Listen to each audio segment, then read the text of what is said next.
One of the most important breakthroughs I've had on my personal spiritual path is that I came to the realization, and it wasn't just an intellectual understanding, it was a realization, there is nothing wrong with me. And of course, in realizing there's nothing wrong with me, I also realized there's nothing wrong with you.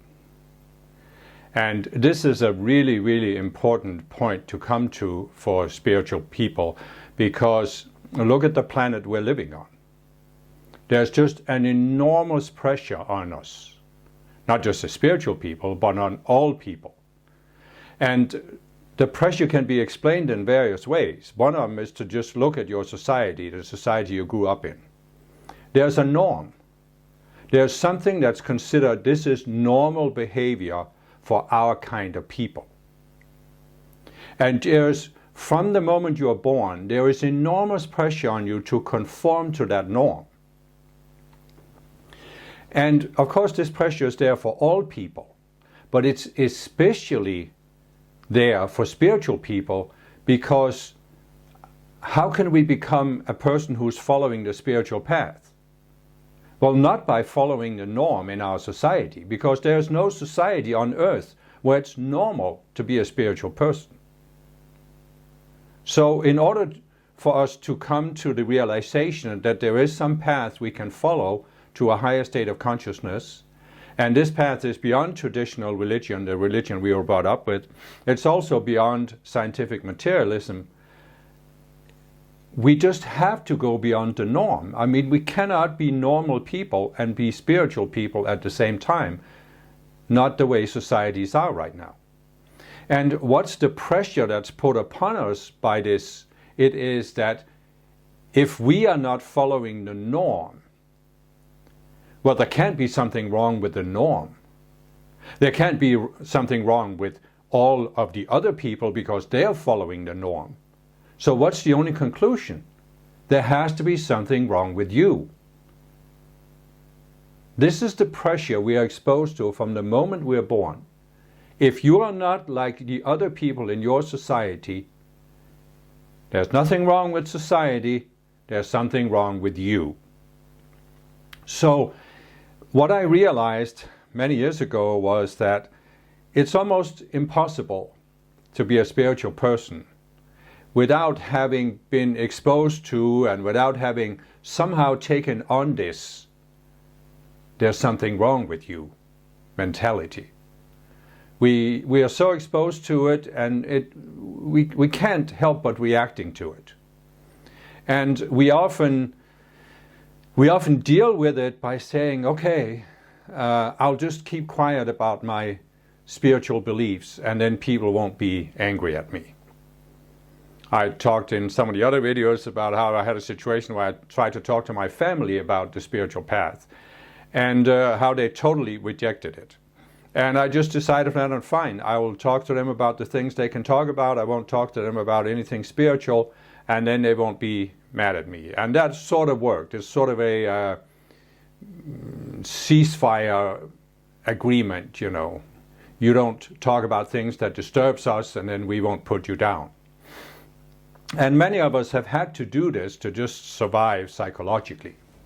And it's fine. I'm not saying there's anything wrong with that at a certain stage, but there just comes a stage on the path where we have to look at and say, is there really something wrong with us for being spiritual people?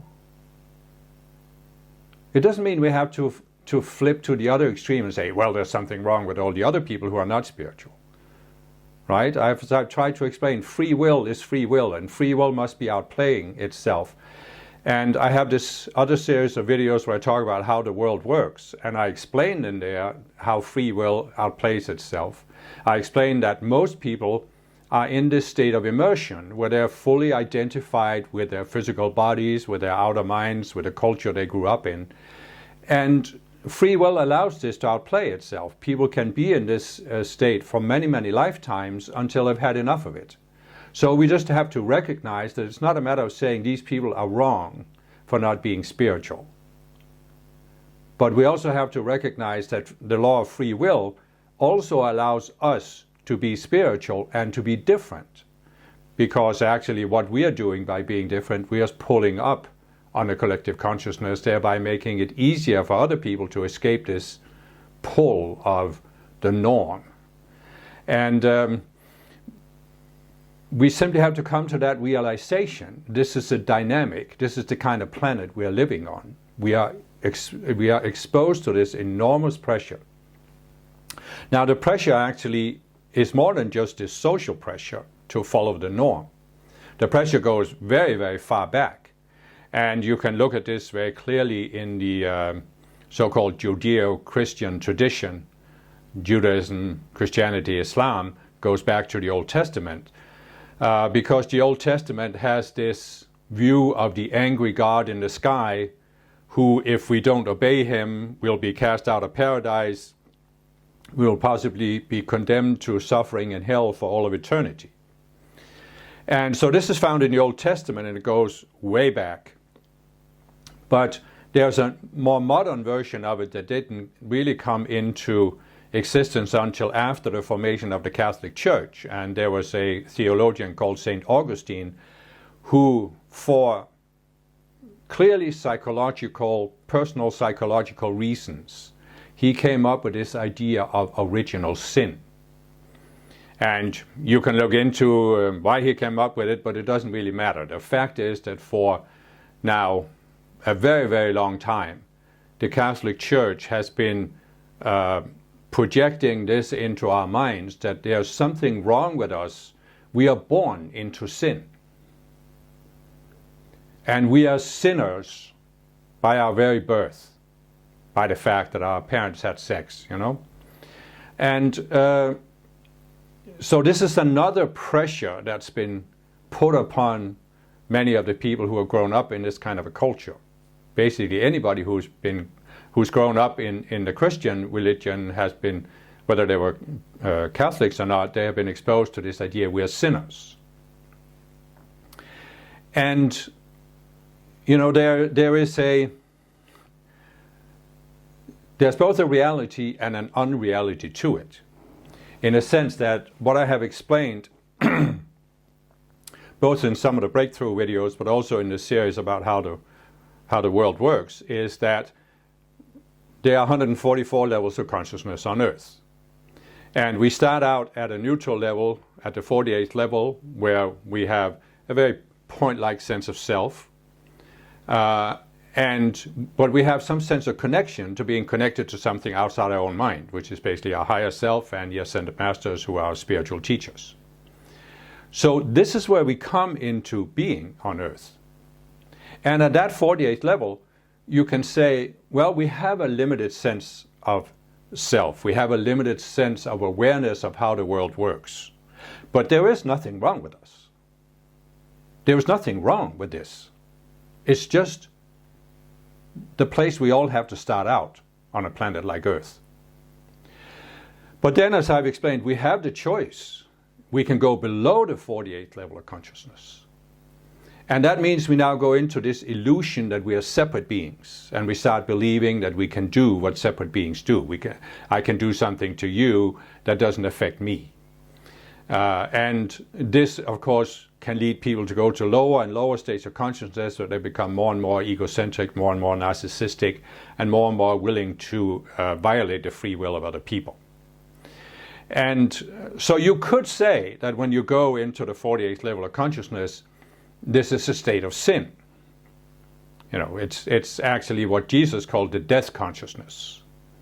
So you can say that we need to be freed from this sin, but what Christianity has done is they have created this strange dynamic where we are born into sin, meaning we can't help it. So how do you become free of sin? Well, you can't help it.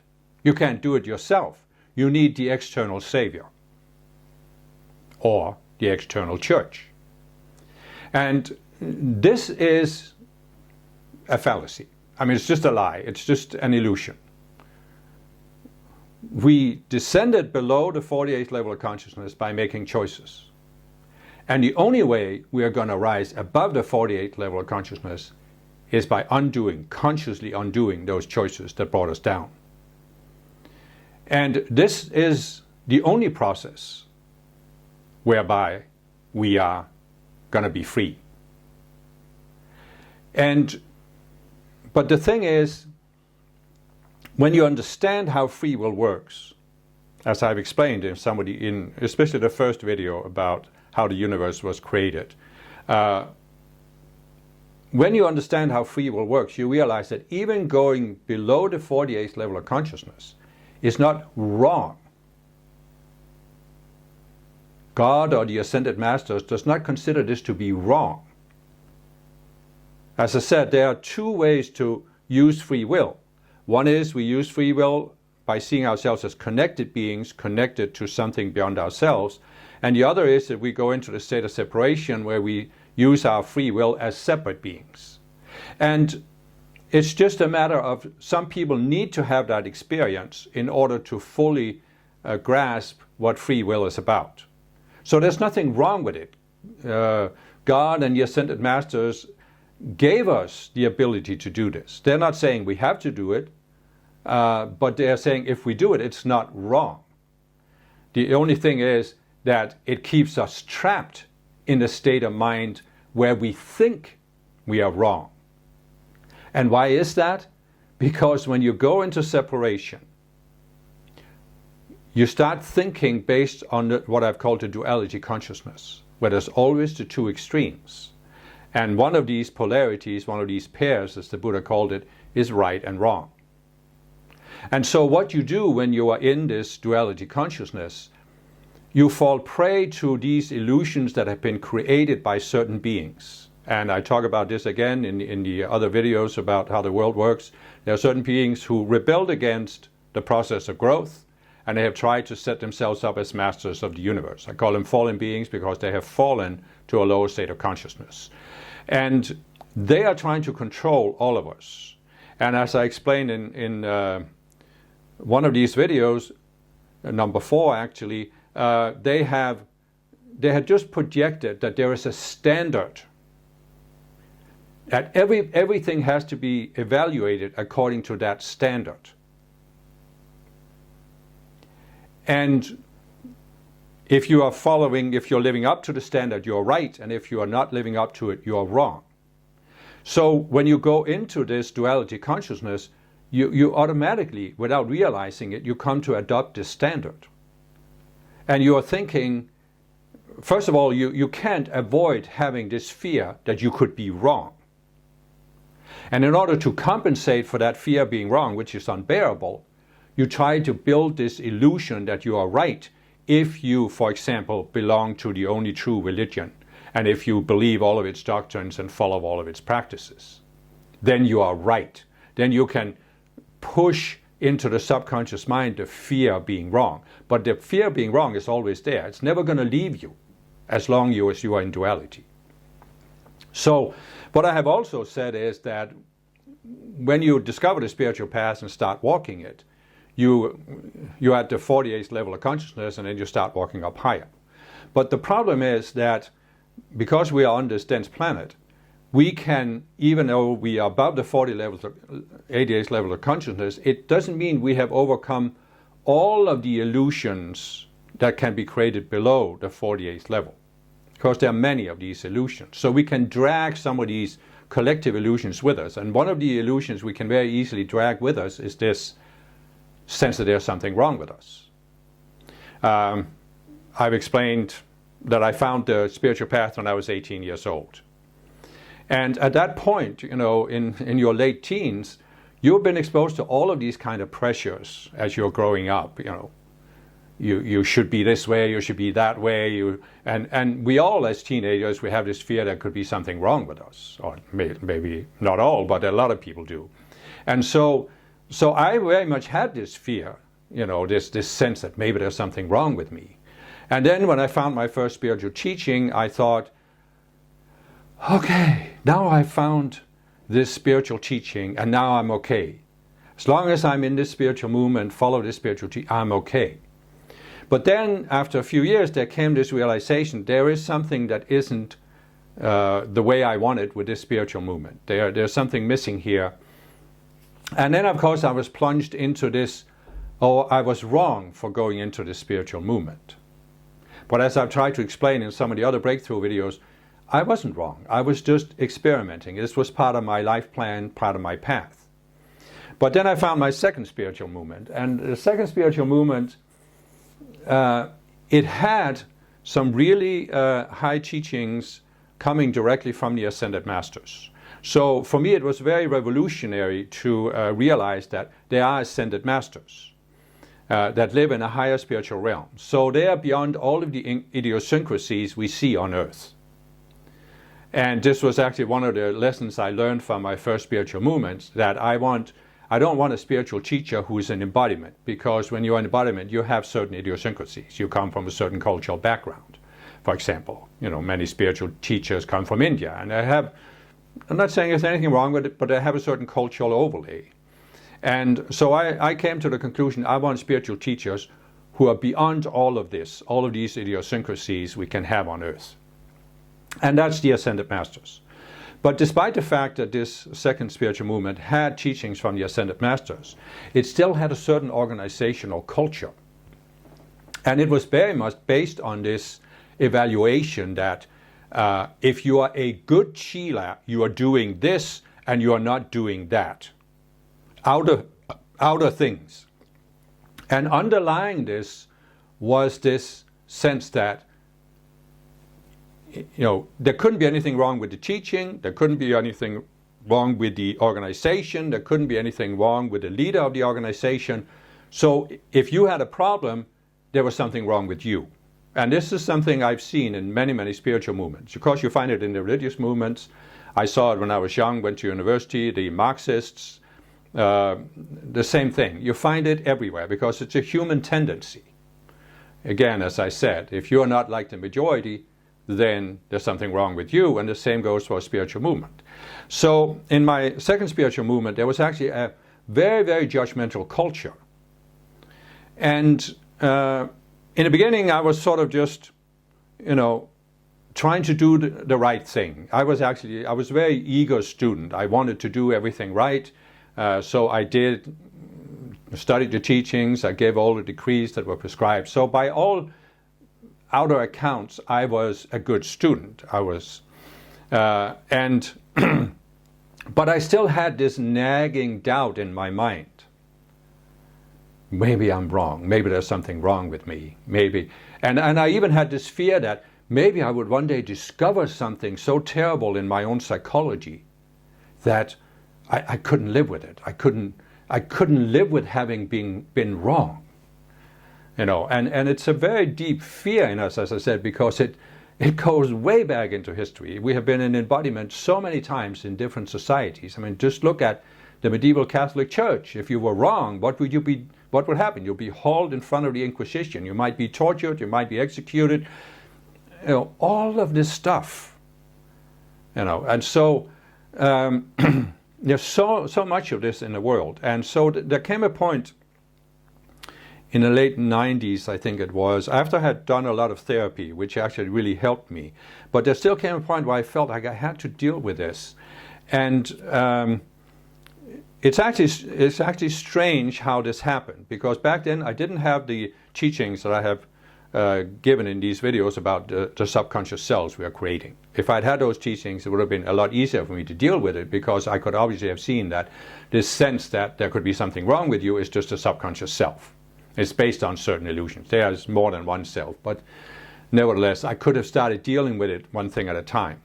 But what actually helped me overcome it was the Ascended Masters. And the reason why I say this is kind of funny is because in my second spiritual movement, the Ascended Masters were actually to some degree seen as the angry judgmental God from the Old Testament. In other words, the Masters, they wanted their chelas to live up to a certain standard, and the Masters were very strict and disciplinarian, and if you didn't follow the standard, you just weren't able to cut it. And so you should just get out of there. This was the organizational culture. But there came a point where I just started doubting this. I started wondering, is that really how the Masters are? Is that really how the Masters are? Are they really that judgmental?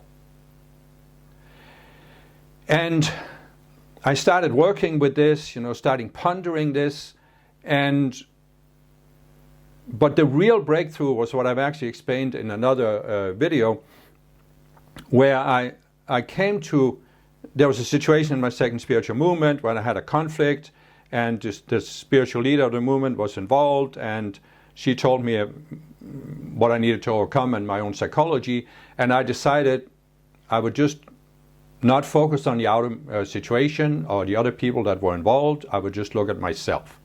And then I had this experience of an ascended master, and I felt this completely pink, unconditional love from this master, who was actually in the movement seen as a very strict disciplinarian. And that experience started this whole process. It was almost like it was the catalyst, and it started a chemical reaction in my being.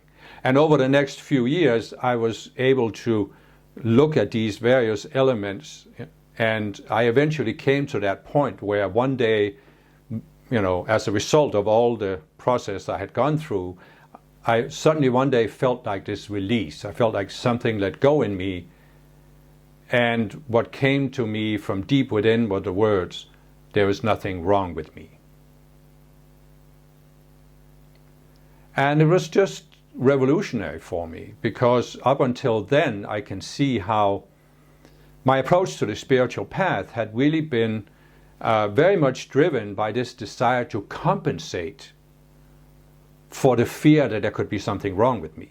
So I was always looking at, what am I supposed to do? What's the best thing to do? How can I do more than is required?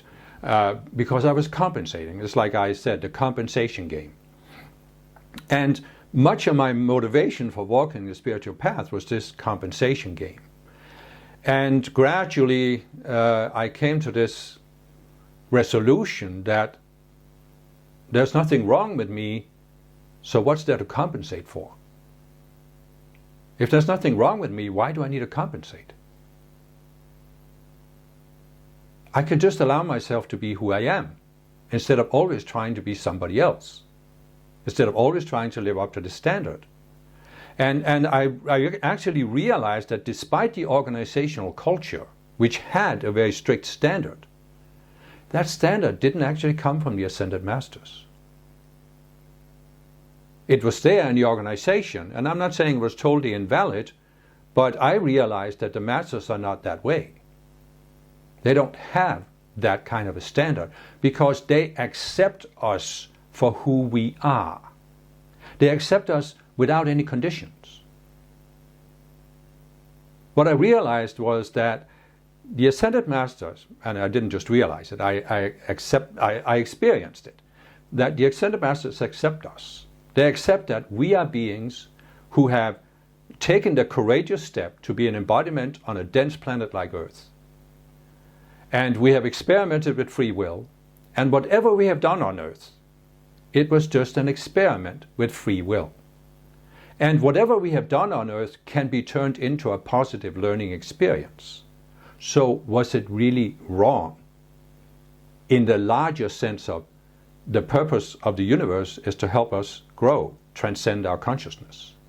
So whatever helps us transcend our consciousness is not actually wrong, as long as it's used to transcend rather than to densify or validate our consciousness. So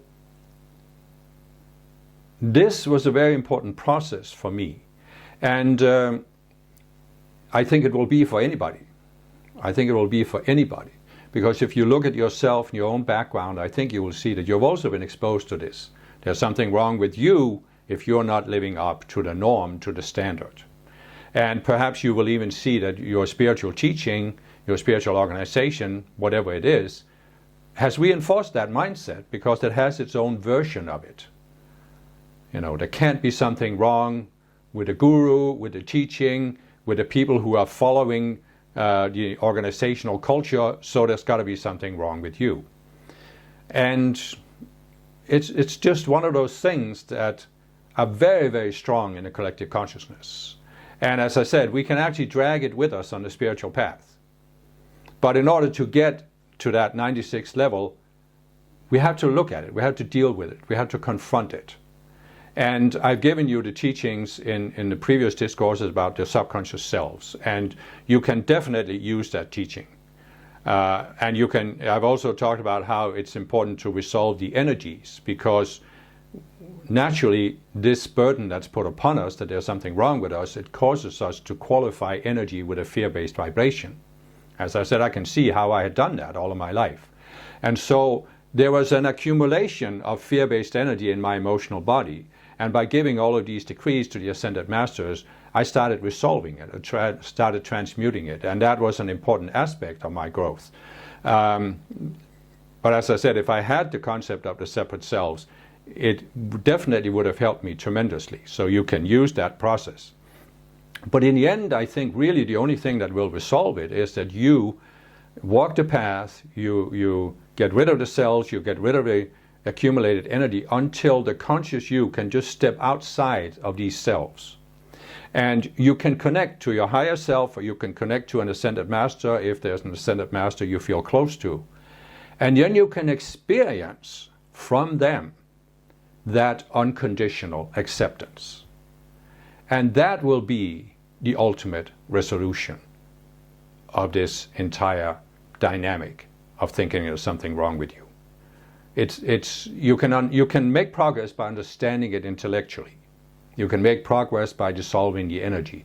But it's not really until the conscious you steps outside of your outer personality and you experience that you, what you are, the conscious you, there's nothing wrong with you.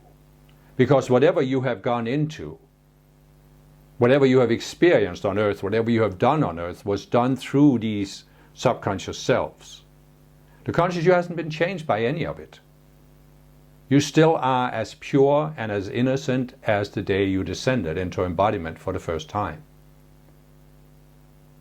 Because the conscious you is real.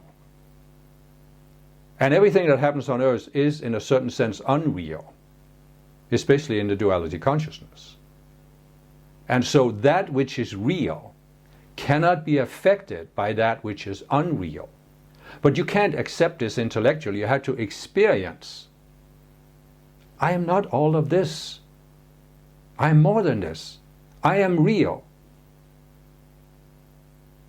But I'm real as a pure being that is an extension of my higher self. And I'm accepted unconditionally by my higher self and by the Ascended Masters. And when you experience that, that will be the final resolution. And I can guarantee you that when you let go of this whole belief that there's something wrong with you, it's an incredible freedom. I mean, the burden of this, the heaviness of this on the planet is just incredible. We don't normally think about it because we've learned to deal with it. We learn to compensate with it, to push it into the subconscious. But when you really start looking at what an incredible burden is put upon people on this planet, you realize how great of a freedom it is to be free of this. It's just a tremendous difference. You don't have to judge yourself. You don't have to compare everything you do or feel or think or the way you look at yourself to some kind of standard. You can just be who you are at any given moment, realizing that you're always in the process of transcending yourself. It doesn't mean you suddenly think you're perfect. You realize you still have illusions left, and you are just, but you are not feeling a deficit. I mean, I can see that for the first many years on the spiritual path, more than 30 years on the spiritual path, I had a deficit approach to myself. I was never good enough. I was never doing enough. There was always more I could be doing. And it's just a tremendous joy and relief to just let go of that. And just realize, truly be able to accept there is nothing wrong with me. And I hope you can come to that point as well.